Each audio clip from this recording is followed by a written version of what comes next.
बिस्मिल्लाहिर्रहमानिर्रहीम। अस्सलाम वालेकुम स्टूडेंट्स। आज हम एक इंतहाई अहम टॉपिक यानी रोमन नंबर्स के बारे में पढ़ेंगे। डियर स्टूडेंट्स, यहाँ पर आप दो किस्म के नंबर्स देख सकते हैं, 1 2 3 4 5 6 7 8 9 10। तो ये जो पहली किस्म के नंबर्स हैं इसको हम कहते हैं हिंदू अरेबिक न्यूमेरल्स, जबकि इसके अलावा यहाँ पर भी एक दूसरी किस्म आदाद की मौजूद है, यानी 1 2 3 4 5 6 7 8 9 10। जबकि ये जो दूसरी किस्म है इसको हम कहते हैं रोमन न्यूमेरल्स। अब बात करते हैं how to remember Roman numbers, यानी रोमन नंबर्स को कैसे याद रखा जाए। डियर स्टूडेंट्स, जैसा कि आप जानते हैं कि रोमन नंबर्स में 1 के लिए I, 5 के लिए V, 10 के लिए X, 50 के लिए L, 100 के लिए C, 500 के लिए D और 1000 के लिए M का लेटर इस्तेमाल होता है। डियर स्टूडेंट्स, 1 से लेकर 10 तक यानी I से लेकर X तक इन लेटर्स को याद रखना बहुत ज़्यादा आसान है, क्योंकि इन लेटर्स को हम आम तौर पर इस्तेमाल करते हैं। लेकिन इससे आगे यानी L से लेकर M तक लेटर्स हम बहुत कम इस्तेमाल करते हैं, इसलिए इनकी वैल्यूज़ को याद रखना भी थोड़ा सा मुश्किल होता है। तो डियर स्टूडेंट्स, इसके लिए मैंने एक छोटा सा फार्मूला तैयार किया है। अगर आप इस फार्मूले को यानी इस सेंटेंस को अगर आप याद रखेंगे तो फिर रोमन नंबर्स के जो लेटर्स हैं उनकी वैल्यूज़ आपको हमेशा याद रहेंगी। यानी लिटिल कैट ड्रिंक्स मिल्क, छोटी बिल्ली दूध पीती है। तो इसमें सबसे पहले L का लेटर इस्तेमाल होता है जो कि 50 के लिए इस्तेमाल होता है, फिर C 100 के लिए, D 500 के लिए और M जो है वो 1000 के लिए इस्तेमाल होता है। अब बात करते हैं rules for writing Roman numerals, यानी रोमन नंबर्स के लिए जो रूल्स इस्तेमाल होते हैं उसको हम डिस्कस करेंगे। There is no symbol or digit for zero. Dear students, Roman numbers में ज़ीरो के लिए कोई डिजिट या कोई सिंबल इस्तेमाल नहीं होता। इसके बाद रूल 2 की जानिब आते हैं। This system has no place value system. इस सिस्टम में प्लेस वैल्यू का कोई निज़ाम मौजूद नहीं है। यानी जिस तरीके से हम हिंदू अरेबिक सिस्टम में प्लेस वैल्यू का निज़ाम इस्तेमाल करते हैं, मिसाल के तौर पर मैं 45 को लिखता हूँ तो इसमें 5 का जो प्लेस वैल्यू है वो है वंस या यूनिट, और इसी तरह 4 जो है ये टेंस की जगह इस्तेमाल होता है। तो इस किस्म का कोई निज़ाम रोमन नंबर्स में मौजूद नहीं है। Rule 3, the letters I, X, C and M can be repeated thrice in succession. 1 यानी I, X, C और M को 3 दफ़ा मुसलसल दोहराया जा सकता है। मिसाल के तौर पर अगर मैं 3 को लिखूं तो उसके लिए मैं 3 दफ़ा I को लिख सकता हूं। अगर 300 लिखूं तो उसके लिए मैं मुसलसल 3 दफ़ा C को लिख सकता हूं। Rule 4, the letters V, L, D cannot be repeated in succession. इसके अलावा V, L और D जो है वो मुसलसल दोहराए नहीं जा सकते। मिसाल के तौर पर अगर मैं 10 लिखूं तो उसके लिए मैं 2 दफ़ा V नहीं लिख सकता, क्योंकि V, L और D को दोहराने की इजाज़त नहीं है। इस तरह अगर मैं 150 को लिखूं तो उसके लिए मैं 3 दफ़ा L नहीं लिख सकता। अब बात करते हैं नेक्स्ट रूल की। If a lower value digit, अगर कम कीमत वाला digit, is written to the right of a higher value digit, यानी हायर वैल्यू डिजिट के दाएं तरफ अगर लिखा जाए, इट इज़ एडेड, तो वो उसके साथ जमा होता है। यानी इसका मतलब ये है कि x जो कि एक हायर वैल्यू डिजिट है, इसके दाएं तरफ पर अगर हम लोअर वैल्यू डिजिट लिखते हैं तो ये 1 उसके साथ ऐड होता है।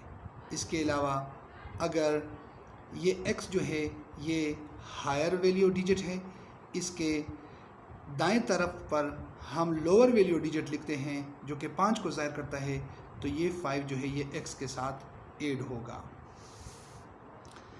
इसके बाद बात करते हैं नेक्स्ट रूल की। If a lower value digit is written, अगर कम कीमत वाला डिजिट लिखा जाता है to the left of a higher value digit, एक बड़े वैल्यू वाले डिजिट के, इट इज़ सब्ट्रैक्टेड, तो फिर ये माइनस होता है।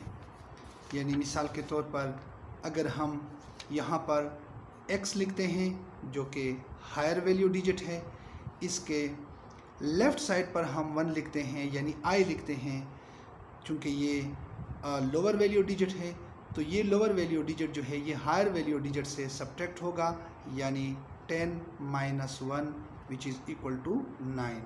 तो IX जो है ये 9 को ज़ाहिर करता है। अब आते हैं इसके लास्ट रूल की जानिब। Only I, X and C can be used as subtractive numerals. सिर्फ I, X और C को सब्ट्रैक्टिव न्यूमेरल्स के तौर पर इस्तेमाल किया जा सकता है, यानी I, X और C को सब्ट्रैक्ट किया जा सकता है। मिसाल के तौर पर मैं 9 को लिखना चाहता हूँ, तो उसके लिए हम X में से I को सब्ट्रैक्ट कर सकते हैं। इसके अलावा X को भी सब्ट्रैक्ट किया जा सकता है।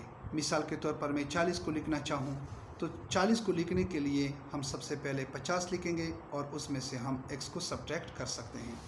इसके अलावा C को भी हम सब्ट्रैक्टिव न्यूमेरल्स के तौर पर इस्तेमाल कर सकते हैं। मिसाल के तौर पर मैं लिखना चाहता हूँ 400, तो 400 के लिए हम सबसे पहले D लिखेंगे जो कि 500 को ज़ाहिर करता है, और इसके लेफ़्ट साइड पर हम अगर C लिखें तो इसका मतलब है 400 यानी 400। इसके अलावा बाकी जो लेटर्स हैं वो सब्ट्रैक्टिव न्यूमेरल्स के तौर पर इस्तेमाल नहीं किए जा सकते। अब आते हैं Roman numbers and expanded form की तरफ। डियर स्टूडेंट्स, रोमन नंबर्स को सीखने के लिए यानी रोमन नंबर्स को लिखने के लिए एक्सपेंडेड फॉर्म का सीखना बहुत ज़्यादा ज़रूरी है। अमूमन स्टूडेंट्स ये गलती करते हैं कि जब वो 99 को लिखते हैं तो उसको C के लेफ़्ट साइड पर I को सब्ट्रैक्ट कर लेते हैं, जो कि गलत है, क्योंकि इसमें एक्सपेंडेड फॉर्म की वायलेशन हुई है। एक्सपेंडेड फॉर्म में जब हम 99 को लिखते हैं तो उसको हम लिखते हैं, इस 9 का मतलब है 90 और इस 9 का मतलब है 9। तो सबसे पहले हम 90 को लिखेंगे। 90 के लिए हम C के लेफ़्ट साइड पर X लिखेंगे यानी 90, और उसके बाद फिर 9 को लिखेंगे, और 9 के लिए हमारे पास IX का लफ्ज़ इस्तेमाल होता है। इसी तरह 248 को जब हम लिखते हैं तो ये 240 और 8 के इक्वल है, तो 200 के लिए हम 2 टाइम्स C लिखते हैं।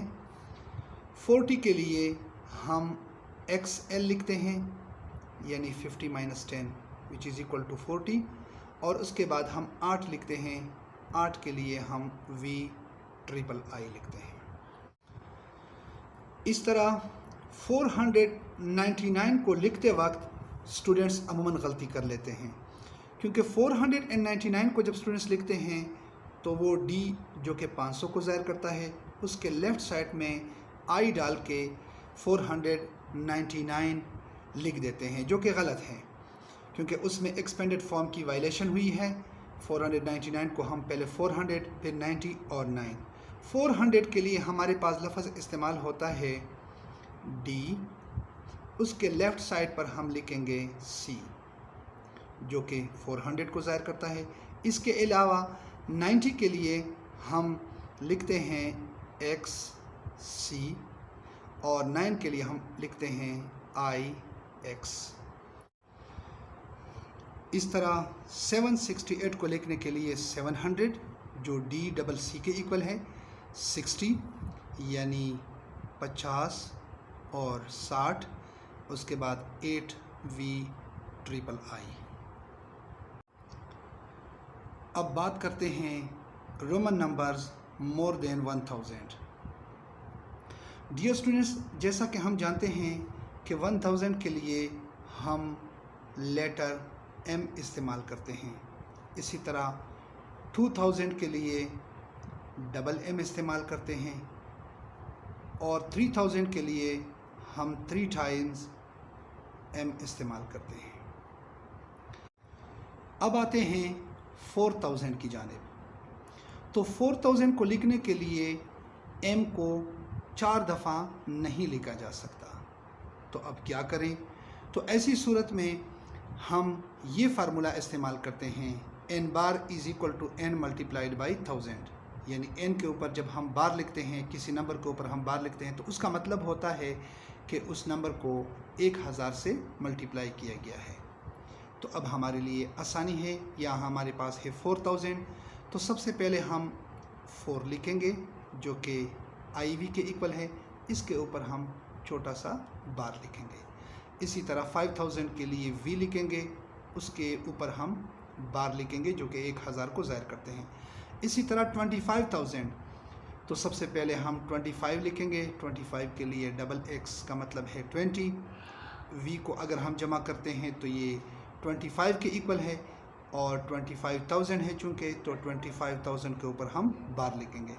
इसी तरह 70000 के लिए हम L देन 2 टाइम्स X और फिर उसके ऊपर हम लिखेंगे बार। इसी तरह 800,000 के लिए सबसे पहले हम 800 के लिए हम सबसे पहले D, उसके बाद फिर C, फिर C और फिर C और उसके ऊपर हम बार लिखेंगे। इसी तरह 932,611, तो सबसे पहले हम 900 के लिए हम M माइनस C जो कि 900 को ज़ाहिर करता है। 32 के लिए हम 3 टाइम्स X लिखेंगे और इसके साथ 2 लिखेंगे। चूँकि 932 ये हमारे पास 1000 है, तो इसके ऊपर हम बार लिखेंगे। और 611 के लिए हम सबसे पहले D का मतलब है 500, उसके दाएं तरफ पर 100 जमा करेंगे जो कि 600 और उसके बाद फिर 11 को हम XI से ज़ाहिर करते हैं। तो ये नंबर जो है ये 932,611 को ज़ाहिर करता है। Roman numbers more than 1 million. Dear students, 1 million में हमारे पास 1000 होते हैं, यानी 1000 के लिए हम M का लफ्ज़ इस्तेमाल करते हैं और 1000 के लिए हम इसके ऊपर एक छोटा सा बार लिखते हैं। लेकिन अगर बात 22 मिलियन की तरफ बढ़ जाए तो फिर हम क्या करेंगे? तो फिर सबसे पहले हम 22 को एज इट इज़ 22 लिखेंगे, यानी डबल X 20 को ज़ाहिर करता है। उसके दाएं तरफ पर हम 2 दफ़ा I लिखेंगे जो 22 को ज़ाहिर करता है। इस 1000 के लिए इसके ऊपर एक लाइन और इस 1000 के लिए इसके ऊपर दूसरा लाइन हम डाल देंगे।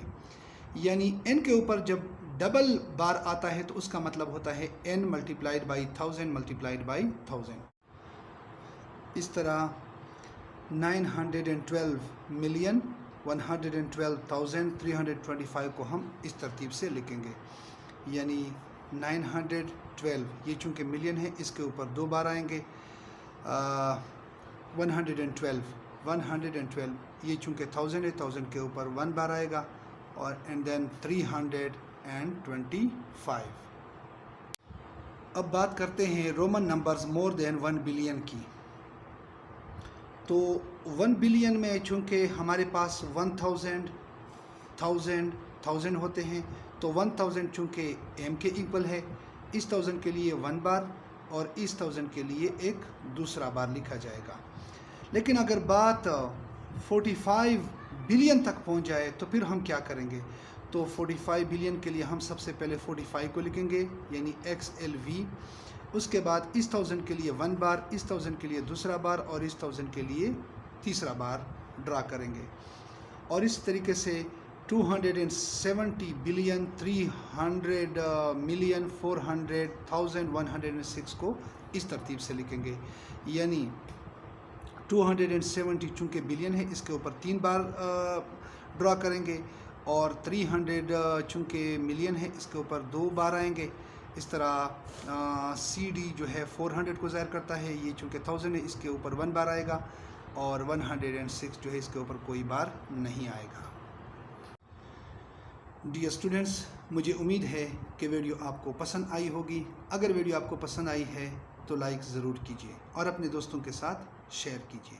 अपना बहुत ख्याल रखिएगा। अल्लाह हाफ़िज़।